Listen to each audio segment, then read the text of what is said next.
좋은 날이 올 겁니다. 그 모기의 모기침도 꺾인다는 그 처서가 지났으니까 이제 조금 지나면은 이제 선선한 바람도 불고 우리가 언제 또 더웠냐 하는 그런 좋은 날이 올 것입니다. 아멘 좀 안 해주시면 안 올 것 같아요. 빨리 왔으면 좋겠어요. 자, 20년 전 미국에서 활동 중인 박경수 장로님이라는 분이 계셨습니다. 이분이 한국에서 대학교를 졸업한 이후에 단돈 200불을 가지고 미국으로 건너갔어요.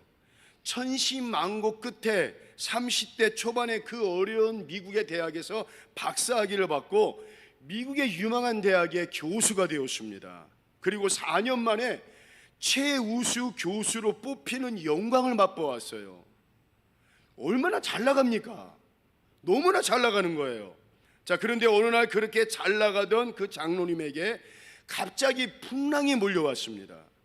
비연 간염에 강경화 진단이 나오고 급기야는 간암, 사형 선고를 받았습니다. 의사가 교수님 이제 집에 가서 편히 쉬세요. 쉽게 말해 죽을 날만 기다리라는 거예요. 충격 속에 휩싸인 이 장로님이 산에 올라가 가지고 하나님 앞에 울부짖었습니다. 그 장로님의 입에서 첫 번째 나온 말이 뭔지 아십니까? Why me? 하나님 왜 나입니까? 하나님 왜 하필이면 나입니까? 나는 나름대로 정직하게 살았습니다.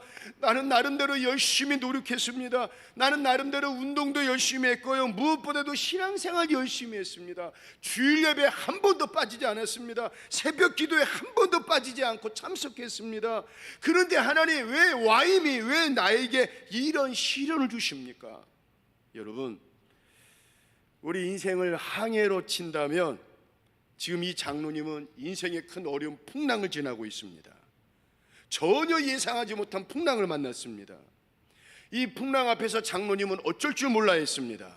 그런데 여러분, 감사하게도 이 장로님에게는 믿음이 있어서 하나님의 인도하심을 받고 이분이 나중에 고백하기를 교인들에게 너무나 고맙다는 거예요.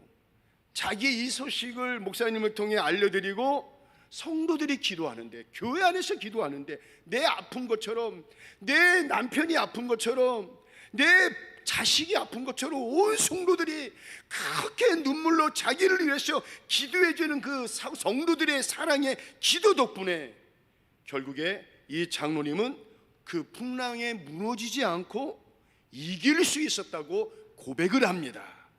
여러분, 우리 인생을 살아가다 보면 우리의 간절한 소원 하나가 있습니다. 정말 순풍에 돌닿듯 그냥 걱정 없이 살아가는 거 아닙니까? 그런데 박경수 장로님처럼 우리 인생은요, 누구나 살다 보면은 풍랑을 만날 수가 있어요. 그것도 어느 누구 예외도 없습니다. 그것도 우리에게 끊임없이 예상치 못한 풍랑이 밀려옵니다. 어떤 분에게는 물질의 풍랑, 어떤 분에게는 정말 건강의 질병의 풍랑, 어떤 분에게는 생각지도 않던 남편을 통해 인생의 풍랑을 만납니다. 또 자식을 통해, 여러분, 이렇게 인생의 풍랑을 누구나 만날 수가 있습니다. 저는 지금껏 목회를 하면서 우리 성도들한테 이런 기도 제목을 참 많이 받습니다. 목사님, 저희 어머니가 교통사고를 당했어요. 기도해 주세요. 목사님, 저희 할머니 폐에 지금 물이 찼어요. 기도해 주세요. 목사님, 내 자녀가 중한 질병에 걸렸어요. 기도해 주세요. 목사님, 저의 딸이 시험에 떨어졌어요. 기도해 주세요. 저는 이런 기도 제목을 참 많이 받습니다. 그런데 그때 그런 생각을 해봐요. 그 권사님 가정에 신앙의 풍랑이 지금 왔구나. 인생의 풍랑이 왔구나. 주님, 그 가정 붙잡아 주시고 그 권사님 붙잡아 주옵소서. 저는 그렇게 기도를 합니다. 그런데 문제는요, 인생의 풍랑을 만나면 너무 힘이 들어요. 인생의 풍랑 때문에 어떤 분은 잠을 잘 수가 없습니다. 인생의 풍랑 때문에 어느 분은 밥을 먹어도 밥맛이 없습니다. 쉽게 말해 사는 게 아닙니다. 그런데 오늘 본문에도 풍랑을 만난 사람이 나옵니다. 누굽니까? 사도 바울이 나옵니다. 어느 날 우리 주님으로부터 이런 음성 하나를 듣습니다. 우리 11절 한번 읽어보겠습니다. 시작. 그날 밤에 주께서 바울 곁에 내가 예루살렘에서 나의 일을 증언한 것 같이 로마에서도 증언하여 하리라 하시니라. 자, 사도 바울이 우리 주님으로부터 이 음성을 듣고 그 전까지는 사도 바울이 딴 데 가서 사역을 하길 원했습니다. 그런데 우리 주님이 갑자기 바울아, 너 이제 거기 사역 그만하고 스톱하고 로마로 가라. 그래서 사도 바울이 예 알겠습니다 주님, 내가 로마로 가겠습니다. 로마로 가자. 그 로마로 가기로 결심을 하고 로마의 황제 가이사에게 상소를 올립니다. 그리고 로마의 황제 가이사에게 재판을 받기 위해서 그것도 죄수의 신분으로 로마에 끌려가게 되는데, 로마의 거리가 너무나 머니까 배를 타고 갑니다. 자, 그런데 여러분, 이게 웬일입니까? 주님의 음성을 듣고 주님의 말씀에 순종을 하고 그 믿음의 길을 걸어가는데 사도 바울에게 어떤 일이 생깁니까? 14절 한번 읽어보겠습니다. 시작. 얼마 안 돼요. 섬 가운데로부터 유라굴로라는 광풍이 크게 일어난. 그런데 여러분, 이게 웬일입니까? 주님의 말씀에 순종하고 주님의 뜻에 굴복하고 아멘하고 갔더니만 갑자기 유라굴로라는 광풍이 일어나가지고 그 일행 사도 바울뿐만 아니라 모든 사람들이 지금 너무나 많은 위기에 처해 있습니다. 사도 바울이 탄 배가 276명이 탈 정도로 너무나 큰 배인데 그 배가 폭풍 때문에 침몰할 정도로 지금 너무나 위험한 상황에 처해 있습니다. 그리고 14일 동안 밤낮 구분이 없이 해와 달을 못 볼 정도로 너무나 큰 폭풍을 만나가지고 심지어는 목숨만이라도 살기 위해서, 배를 가볍게 하기 위해서 그 배 안에 있던 곡물이나 모든 기구들을 바다에 다 버립니다. 살고 싶어서요. 자, 20절 한번 읽어보겠습니다. 시작. 여러 날 동안 해도 별도 보이지 아니하고 큰 풍랑이 그대로 있음에 구원의 여망마저 살 희망이 없습니다. 살 소망이 없습니다. 이제는 영락없이 죽었습니다. 그런데 여러분, 사도 바울은 이런 풍랑을 만났을 때 어떻게 했습니까? 여러분, 하나님의 백성들도 인생의 풍랑을 만날 수 있는데 그럼 도대체 우리는 어떻게 해야 이길 수 있습니까? 오늘 말씀을 두 가지로 보겠습니다. 첫째, 한번 보겠습니다. 자, 우리 같이 읽도록 하겠습니다. 시작. 풍랑을 만났을 때 아멘.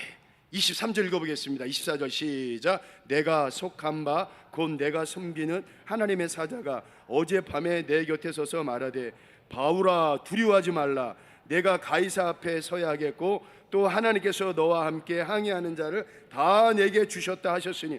큰 풍랑을 만나가지고 모든 사람들이 와 죽을 것 같아요. 정신이 그 혼미한 순간에 하나님께서 그 밤에 천사를 바울에게 보내셔가지고 하나님의 음성을 듣게 하십니다. 어떤 음성입니까? 바울아, 네가 아무리 큰 폭풍을 만난다 할지라도 너는 그 폭풍으로 인해 가지고 죽는 것이 아니라 너는 절대로 죽지 않을 거야. 너는 절대로 망하지 않을 거야. 너는 반드시 살아가지고 로마의 황제 앞에 서 있을 것이야. 그리고 그 로마 땅에서 복음을 전할 것이다. 그 음성을 듣습니다. 그런데 여러분, 바울은요 이 음성을 듣고 아멘합니다. 그리고 주님의 음성 듣고 벌떡 일어납니다. 여러분, 오늘 우리도 하나님의 말씀을 들으면 인생의 풍랑을 반드시 이길 수가 있는 줄로 믿습니다. 아무리 큰 풍랑을 만난다 할지라도, 하늘이 무너지고 때로는 땅이 꺼지고, 여러분 그런 순간이 온다 할지라도 하나님의 말씀을 듣고 붙들면 우리는 오뚜기처럼 다시 일어날 수가 있는 거예요. 한 번은 사도 바울이 고린도라는 도시에 가서 복음을 증거를 했어요. 이 고린도는 우상지역입니다. 정말 열심히 복음을 전했어요. 근데 여전히 사도 바울을 반대하고 핍박하고 욕합니다. 심지어는 다른 지방에 와가지고 바울을 괴롭히던 사람이 이 고린도까지 찾아와가지고 또 바울을 그렇게 핍박하는 거예요. 여러분, 사람이 힘든 게 뭡니까? 나는 열심히 하는데, 나는 최선을 다하는데 박수는 쳐주질 망정 뒤에서 욕하고 험담하고 비판하고 여러분 욕할 때 바울이 얼마나 힘들겠습니까? 더군다나 그 사람이 다른 사람이 아니라 교회 안에서 예수님 믿는 사람인데 그 사람이 나를 욕해요. 나를 막 험담을 해요. 여러분, 너무 어려워요. 근데 바울이 지금 그런 상황입니다. 몸은 약해질 대로 약해졌어요. 마음도 약해져가지고 두렵고 떨립니다. 여러분, 정말 우리도 여러분 최선을 다했는데 이런 상황이 있지 않습니까? 나름대로 최선을 다했는데, 자, 예를 들어서입니다. 기도한 남편이 변하질 않아요. 자녀가 변하질 않아요. 아니, 나를 힘들게 하는 사람, 내가 그렇게 기도했는데 변하지 않아요. 물질 때문에 그렇게 하나님께 매달렸는데 변화의 기미가 보이지 않습니다. 여러분, 그러면요, 기도도 뭐고 신앙이고 뭐고 다 포기하고 싶은 마음이 들 때가 여러분 얼마나 많습니까? 그래서 바울도 이렇게 고백을 합니다. 우리 고린도전서 2장 3절 읽어보겠습니다. 시작. 내가 너희 가운데, 여러분, 쓰러지기 직전이에요. 거의 지금 밑바닥까지 차올라 왔습니다. 이제 조금만 나를 툭 하고 건들면 깊은 낭떠러지에 내가 쓰러질 것 같아요. 자, 그런데 여러분, 우리 하나님은 절대로 우리를 그냥 냅두지 아니하십니다. 혼자 이기라고 여러분 그렇게 하지 않으십니다. 바로 그때 사도 바울에게 우리 주님의 음성이 들립니다. 사도행전 18장 9절 10절 읽어보겠습니다. 시작. 밤에 주께서 환상 가운데 바울에게 말씀하시되 두려워하지 말며 침묵하지 말고 말하라. 내가 너와 함께 있음에 어떤 사람도 너를 대적하여 해롭게 할 자가 없을 것이니 이는 이 성 중에 내 백성이 많음이라 하시더라. 바울아, 두려워하지 마라. 그리고 내가 너와 함께 있어. 그리고 너 겁내지 마. 그리고 이것 같아요, 너 쫄지 마. 근데 바울은 여러분 이 음성을 듣고 어떻게 되었습니까? 새 힘을 얻었습니다. 파워업이 됐습니다. 그래서 고린도에서 그 1년 6개월 동안 더 머물면서 하나님의 말씀을 증거하고 막 기적이 일어나고 막 병자가 고침을 받고 그 문제 많았던 고린도회가 든든하게 세워지는 역사가 일어납니다. 여러분, 세상 모든 사람들이 풍랑을 만나 정신없을 때 하나님의 자녀들은 하나님의 말씀을 들어야 돼요. 주님의 음성을 들어야 돼요. 하나님의 백성들은 하나님께서 인생의 풍랑을 치는 그 순간에 주님 나에게 어떤 말씀을 하실까, 거기에다가 귀를 기울여야 돼요. 왜냐하면 여러분, 주님의 말씀을 들어야 우리의 인생이 절대로 흔들리지 않습니다. 사랑하는 성도 여러분, 풍랑은요 어느 정도 시간이 지나면 없어지게 되어 있습니다. 겨울이 지나면요 봄이 옵니다. 썰물이 있으면 밀물이 옵니다. 그런데 여러분, 영원히 변하지 않는 게 있습니다. 바로 영원한 하나님의 말씀입니다. 영원히 흔들리지 않는 하나님의 말씀을 붙들고 살아가는 자는요 풍랑 가운데 반드시 이길 수가 있는 줄로 믿습니다. 사랑하는 성도 여러분, 혹시 여러분 지금 예배드리는 분들 가운데 인생의 풍랑, 신앙의 풍랑 때문에 고민하는 분들이 있습니까? 너무나 큰 어려움 때문에 내 신앙조차 지금 흔들리고 있는 분들이 있습니까? 여러분, 크게 들리는 세상 소리에 거기에 기울이지 마시고 이 시간 주의 종을 통해 말씀하십니다. 여러분, 하나님의 말씀은 여러분 큰 소리로 나지 아니하고 성경의 말씀 보면 세밀하게 들린다 그랬습니다. 세밀하게 들리지만 하나님의 말씀은 힘이 있습니다. 하나님의 말씀은 능력이 있습니다. 하나님의 말씀은 우리의 인생이 역전이 되는 역사가 일어납니다. 여러분, 주님의 음성에 귀 기울이십시오. 바울아, 두려워하지 마라. 내가 너와 함께 할게. 그러니 너는 겁내지 마. 그러니 너는 쫄지 마. 여러분, 우리는 그 주님의 음성을 들어야 돼요.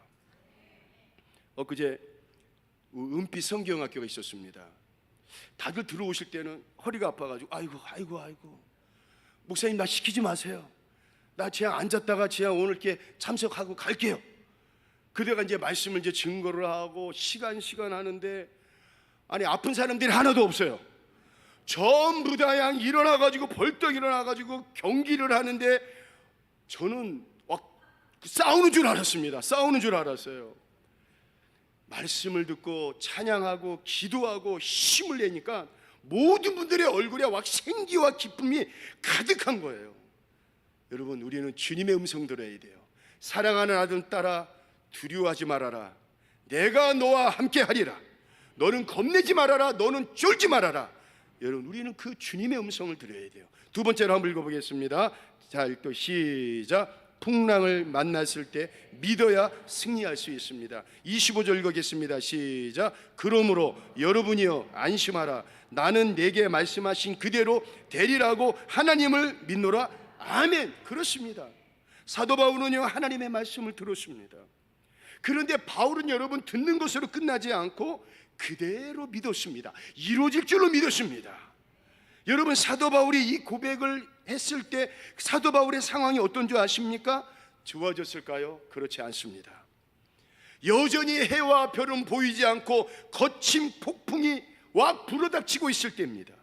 사도 바울이 이 고백을 했을 때는 며칠째인지 아십니까? 19절 말씀을 보면 제3일째라고 그랬습니다. 그러면서 그 배에 탄 사람들이 며칠째 상륙하여 구원 얻게 됩니까? 27절에 보면은 19일째라고 기록을 합니다. 무슨 말입니까? 하나님을 믿습니다, 주님의 음성 듣고 아멘 믿습니다 라고 고백을 했지만 여러분 그 즉시 기적이 일어나야 되는 기적이 안 일어나요. 여러분 바울이 얼마나 힘들었겠습니까? 사람들 앞에서 그렇게 큰 소리를 뻥뻥 쳤는데 여러분 주변에서 사람들이 바울을 얼마나 조롱하고 욕하겠습니까? 야 웃기고 있네, 너나 잘해, 너 말 잘한다. 그러나 여러분 바울의 마음이 무엇입니까? 너희들이 아무리 떠들어도, 너희들이 나를 아무리 비웃어도, 너희들이 아무리 나한테 손가락질 한다 할지라도 하나님께서 내게 주신 그 말씀을 이루어질 줄로 믿습니다. 그 믿음으로 나가는 거예요. 근데 여러분 정말 그 믿음으로 하나님의 기적이 일어납니다. 여러분 믿음이라 하는 것은 상황과 관계없이 앞으로 일어나게 될 일들을 미리 보는 거예요. 10일 이후에 상륙하게 될 것을 사도 바울은 여러분 그림으로, 믿음의 그림으로 그린 것입니다. 우리가 인생의 풍랑을 만났을 때 우리는 두 가지를 선택할 수가 있습니다. 하나는 어려운 상황을 선택하느냐, 아니면 하나님을 내가 믿기로 선택하느냐.